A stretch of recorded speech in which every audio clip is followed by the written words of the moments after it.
Welcome back to Velshi and Ruhle. Pharmaceutical giant Purdue Pharma, the maker of OxyContin, is now filing for Chapter 11 bankruptcy as part of a massive settlement over its role in the opioid epidemic. Right now, the company is fighting more than 2,600 federal and state lawsuits that claim Purdue aggressively promoted OxyContin despite knowing its high risk of addiction. The tentative settlement, which could be worth up to $12 billion over time, would resolve most of those cases.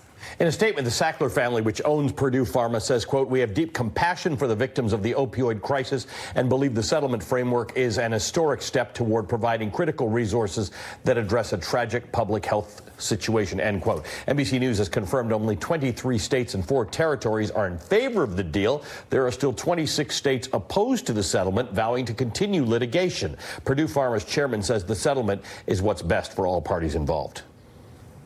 There's 2 choices here. One is to implement this settlement, which means we have to get more states beyond the 24 that we already have. And we'll be working on that starting today. But the other choice is instead to revert to the litigation. And we could expend all of the resources of the company battling all these lawsuits. We think the best answer is put the company on the table, have a settlement so that all of the value can, as soon as possible, go to the unfortunate victims of the opioid crisis. All right, joining us now is North Carolina Attorney General Josh Stein, one of the attorneys general who's not in favor of this settlement. Josh, you just heard Steve Miller from Purdue say the very thing they were threatening in order to get the settlement, that, hey, we're going to whittle away the money in the company, we're going to bankrupt the company, and then there will be nothing. This feels like a threat. This feels like a ploy to get people to take a settlement that people like you think is not acceptable. I absolutely agree, Ali. I think it's a false choice.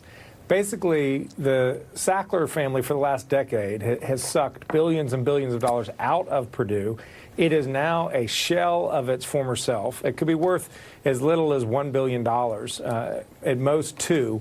And by the way, there was in the earlier part of the story, it talked about a $10 to $12 billion deal. Those numbers are fiction that Purdue has put out. The most that even the states that have signed on is half of that. So anywhere from $4 to $6 or $7 billion. So this is not the deal that the Sacklers want everyone to believe. They've thrown this carcass of Purdue into bankruptcy where it just doesn't have much value.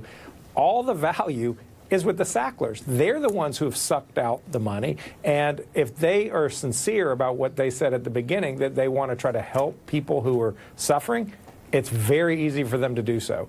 Write a check. Well, the Sackler family very sincerely, or at least according to the New York Attorney General's office, last week used a Swiss bank account to hide up to $1 billion in transfers.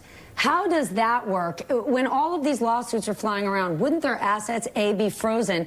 And since they're not, since they were able to transfer that money, do you have any means to go after it?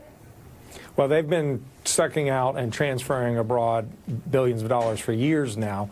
Part of what we will do in bankruptcy is seek discovery about their financial holdings. So let's see exactly how much they're worth. Let's see what their ability to pay is.